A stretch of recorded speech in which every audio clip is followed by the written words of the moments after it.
कि यह मुल्क जितना माथे पे तिलक लगाने वाले का है, सर पे पगड़ी बांधने वाले का है, उतना ही ये मुल्क चेहरे पे दाढ़ी रखने और सर पे टोपी पहनने वाले का भी है। मैं कह रहा हूं नरेंद्र मोदी, ऐ योगी, जितना तेरा हिंदुस्तान है उतना मेरा भी हिंदुस्तान है। तुम्हारे वजूद का एहसास दिलाने के लिए आया हूं कि हम जिंदा हैं, हम मुर्दा कौम नहीं है। अभी 15 मिनट बाकी है। हक तलफी को हक में तब्दील करना चाहता था, नाइंसाफी को इंसाफ में बदलना चाहता था, और हमारे वजूद के जरिए हमको खत्म करने वालों को यह पैगाम देना चाहता था कि यह मुल्क जितना माथे पे तिलक लगाने वाले का है, सर पे पगड़ी बांधने वाले का है, उतना ही यह मुल्क चेहरे पे दाढ़ी रखने और सर पे टोपी पहनने वाले का भी है। यही पैगाम था और यही कोशिश थी जिसको लेकर हम आगे बढ़े थे 2014 में। और उस 2014 में महाराष्ट्र के 18,000 किलोमीटर का फासला मैंने अपनी गाड़ी में तय किया था, अपनी जान को हथेली में रखकर।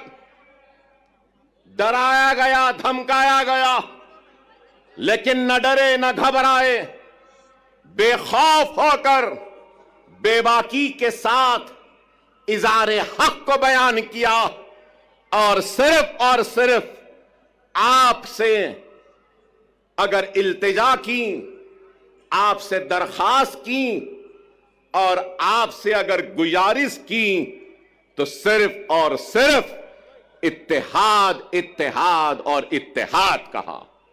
बेशक अकबरुद्दीन ओवैसी मुसलमान हैं, मैं ला इलाहा इल्लल्लाह मुहम्मदुर रसूलुल्लाह कलमा पढ़ने वाला मुसलमान हूं। मुझे नाज है मुसलमान होने पर, तो मुझे फख्र है हिंदुस्तानी होने पर।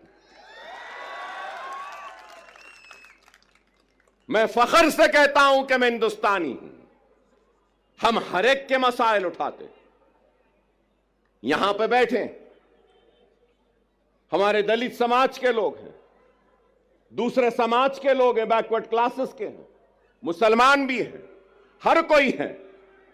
मैं यही बात कहना चाहता हूं, हां, मुसलमान की आवाज बनकर हम मुसलमान के मसाइल को उठाते हैं।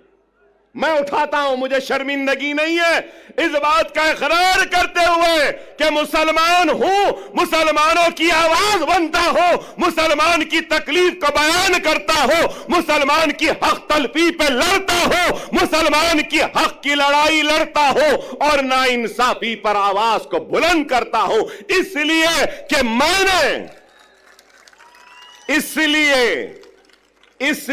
कि मैंने दस्तूर पर हल्फ लिया है, बहैसियत रुकने असेंबली अवामी नुमाइंदे मेरी जिम्मेदारी है कि मैं सबसे पीछे वाले को आगे लाऊं, पिछड़े हुए को ताकत दूं, कमजोर को कुव्वत दूं और जो आखिरी में है उसको आगे बढ़ाऊं। क्या लीडर की यह जिम्मेदारी नहीं? क्या कोई ये इस बात से इनकार कर सकेगा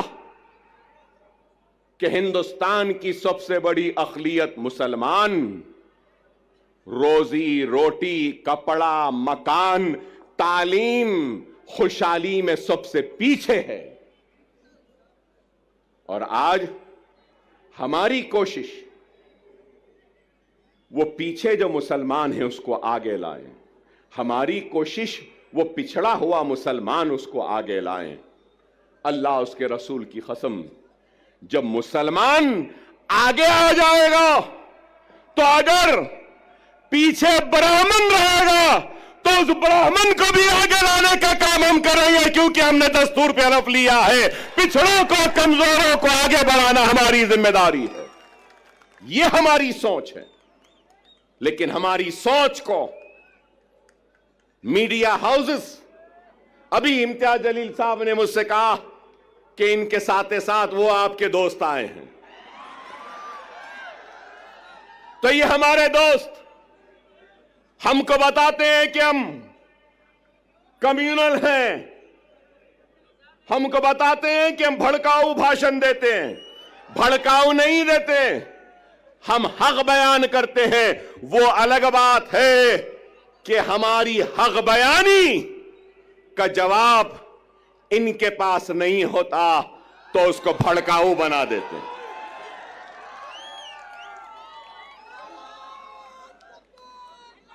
आज ही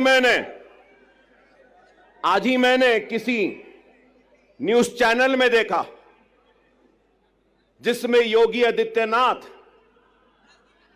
ने अपनी तकरीर में कहा कि बटोगे तो कटोगे। लोग काफी एतराज कर रहे हैं उस बात पर, मगर मैं ये कहूंगा, बीफ के नाम पर, मॉब लिंचिंग के नाम पर, घर वापसी के नाम पर, सर पे टोपी पहनने के नाम पर, दाढ़ी पालने के नाम पर जो तुम काट रहे हो, क्या ये तुम्हारी नफरत हिंदुस्तान के सबसे बड़ी अखिलियत से, क्या ये मुल्क को कमजोर नहीं कर रही है? इसका जवाब दो मुझे।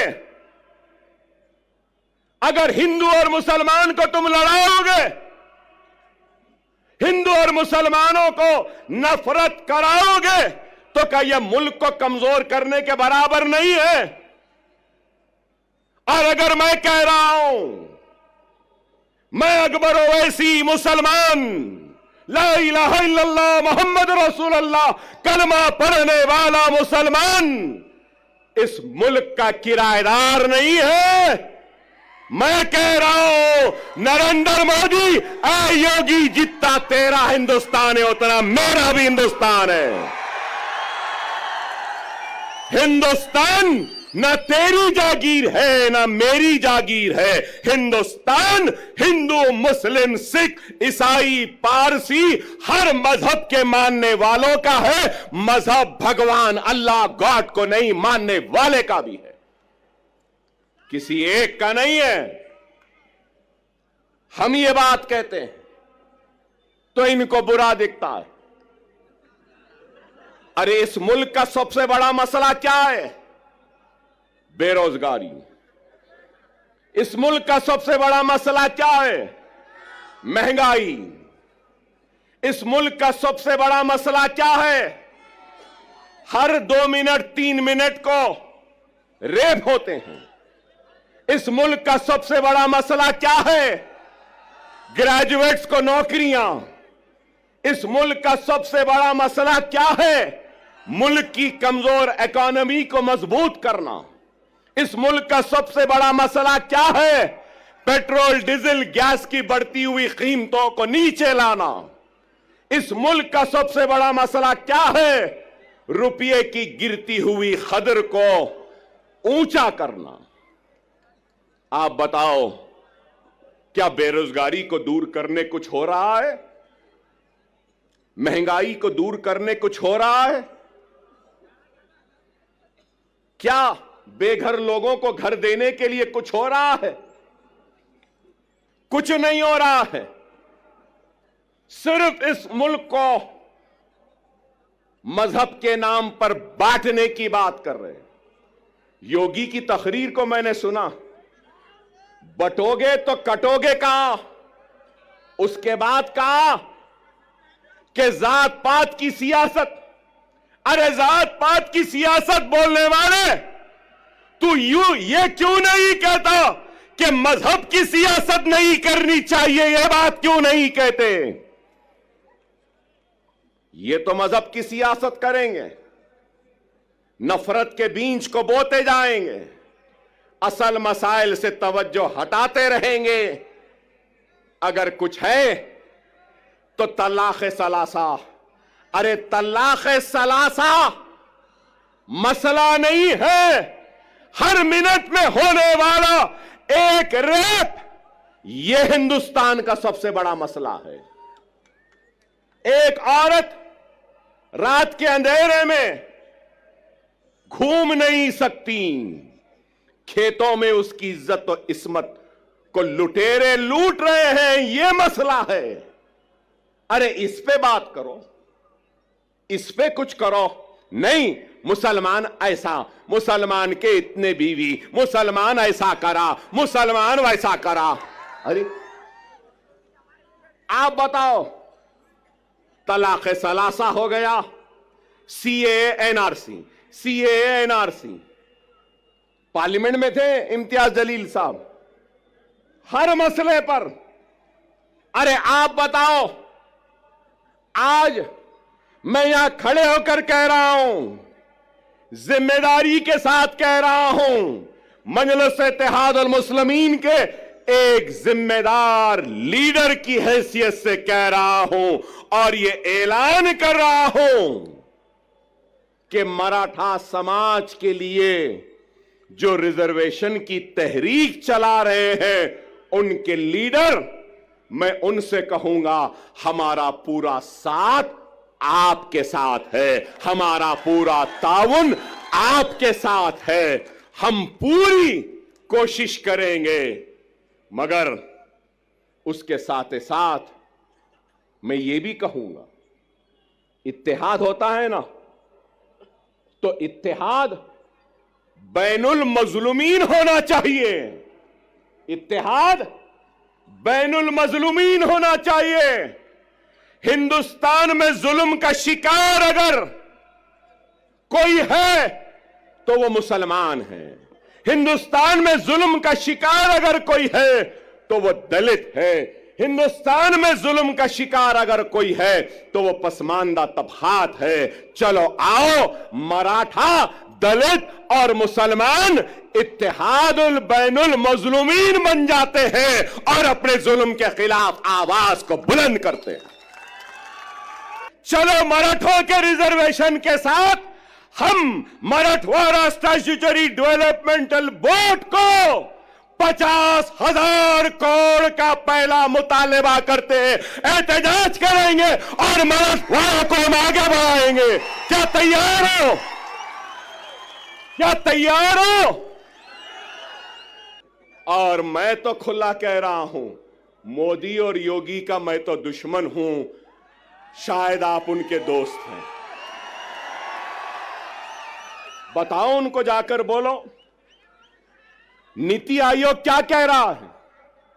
नीति आयोग की लेटेस्ट रिपोर्ट कह रही है, मेरे मराठा भाइयों, कि सबसे पिछड़ा हुआ जीएसडीपी कम है, रोजाना की कमाई, पानी नहीं मिल रहा है, बीमारी के लिए तड़प रहे हैं। नीति आयोग कह रहा है कि वो मराठवाड़ा का रीजन है।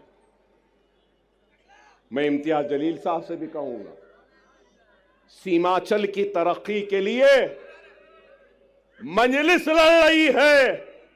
आप पार्लियामेंट में थे तो आप भी लड़े, अब आप आओ, मैं भी आपके साथ हूं। हम मराठवाड़ा की खुशहाली व तरक्की के लिए लड़ेंगे। हम मराठों का साथ में लेंगे, मुसलमानों को लेंगे, हिंदुओं को लेंगे, मराठों को लेंगे, दलितों को लेंगे, एससीओ को लेंगे, एसटी को लेंगे, सबको लेंगे और मराठों और मराठवाड़ा के लिए हम लड़ेंगे। समझो मेरी इस बात को। सियासी इस शोर और गुल में तुम्हारी आवाज गुम गई है। हर किसी की आवाज है, राव की आवाज है, रेड्डी की आवाज है, पाटिल की आवाज है, पटेल की आवाज है, गांधी की आवाज है, पवार की आवाज है, हर किसी की आवाज है। अगर आवाज नहीं है तो ला इलाहा इल्लल्लाह मुहम्मदुर रसूलुल्लाह कलमा पढ़ने वाले की आवाज नहीं है। और मैं इस सियासी शोर गुल में नारे तकबीर अल्लाह अकबर की आवाज को फिजाओं में गुंजाने के लिए, जोरदार नारा लगाने के लिए आया हूं। अपनी जात के लिए नहीं आया हूं। मैं तुम्हारी इज्जत के लिए आया हूं, तुम्हारे वक़ार के लिए आया हूं, तुम्हारे वजूद का एहसास दिलाने के लिए आया हूं कि हम जिंदा हैं, हम मुर्दा कौम नहीं है। तुम जिंदा कौम हो। अगर तुम जिंदा कौम हो तो उठो, उठो, एक मरकज़े सियासी पे जमा हो जाओ। उठो और एक हो जाओ। अगर तुम एक नहीं होंगे तो याद रख लो तुम्हारा वजूद खतरे में है। यही जोश, यही वलवला, यही उठना 20 तारीख के दिन है। उठोगे ना? उठोगे ना?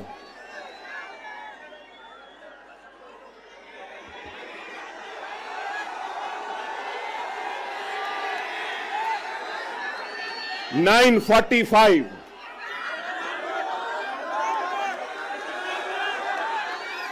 9:45 कैंपेनिंग का टाइम 10 बजे। अभी 15 मिनट बाकी है।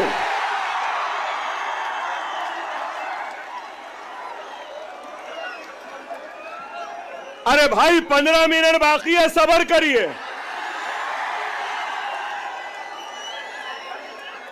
ना वो मेरा पीछा छोड़ती है, ना मैं उसका पीछा छोड़ सकता। चल रही है, मगर क्या गूंज है। नारे तकबीर, नारे तकबीर, नारे तकबीर। अल्हम्दुलिल्लाह, अल्हम्दुलिल्लाह। खुदारा मेरी बात को समझो, वक्त नाजुक है। हमारा सबसे अव्वलीन फरीजा क्या है? क्या है? महाराष्ट्र में बीजेपी और शिंदे सेना और अजीत पवार के हुकूमत को शिकस्त देना, हराना है। उसके साथ हमारी जिम्मेदारी है। जहां जहां हमारे नुमाइंदे हैं, हमको अपने नुमाइंदों को भी कामयाब करना है। वीके न्यूज, राष्ट्र के नाम।